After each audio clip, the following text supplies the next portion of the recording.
Hello and welcome to the Wonderland Chronicles. I kind of forgot what it was called. Um, I'm a little bit on a roll. I've been painting the edging of this painting. If you see them in order, I just did a quick chat about elimination diets. And now I'm going to do a quick chat about how I made it through and found some key triggers for my gut when it came to my autoimmune disease. These triggers are somewhat iffy sometimes. One that is not, which I was going to talk about right now, is alcohol. Was very obvious. In fact, it might have been what pushed me over the edge. During my stressful time, I used alcohol to try and de-stress. It didn't work. It didn't work at all. And I started to notice that I was feeling worse. So even like a drink in, I'd start to feel nauseous, even if I wasn't tipsy. And still, now, years later, a decade later, if I have a drink and I'm not in the mood for the drink, I don't know how to explain this, but there's a certain, like sometimes I really desire an alcoholic drink. And I can have one and it'll be fine. But sometimes I can get halfway through one and I'll feel nauseous. It's just not worth it. It could be the most expensive drink in the world, the most delicious whiskey.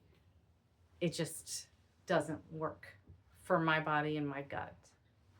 It feels like when I was near the end of totally eliminating alcohol, it was feeling like the stomach lining was raw after a night of drinking. And a night of drinking for me, 3-4 drinks. I'm small. It was a lot for me. And yeah, I just felt like that one, I want to say it was easy to eliminate, and it wasn't. I was in my 30s. All of my friends, that's what we did. We went out and we had a drink. And so that took a while to figure out and to reframe. And it often, if you're in a certain group, it can make people nervous that you're sober. Also, people don't seem as funny, you or them, when first you are getting sober. But after a while, actually, everything evens out and you have a new equilibrium and it's not such a big deal anymore. And mocktails are a big thing right now, which I super love, because even if you feel like having something to drink, you can choose something that's not NA. And you won't be taxing the system the way alcohol will. Often now those drinks also have sugar in them, which can also be a trigger for people, and refined sugar can be a trigger for me. But in moderation, a single, 1 or 2, drink it slow, you still can go out. You can still have fun with your friends. And especially if you have things that you like to do in tandem, I guess, with drinking. You can just do the thing, and then have the NA alcohol. I know it sucks, though. I do know it sucks.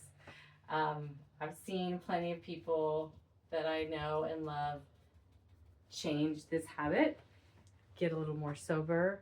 And as you age, I don't think you necessarily have to have autoimmune disease. I think just as you age, you just aren't metabolizing this stuff as easily, and the hangovers are horrible, and you barely had anything to drink, and it's just not fun, to feel that bad. So just saying, there's triggers. One of my triggers was alcohol. it might be one of yours.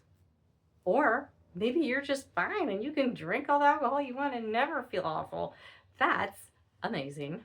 But for me, that was one of them. So I thought I'd just give you like a few of my triggers here and there in these little Wonderland Chronicles, because there's a lot of like sleuthing you get to do and experimentation to your journey of healing. And for me, that was a big one. And it continues to be one that I am very, very moderate on. So, hope that helps in your experiment of one.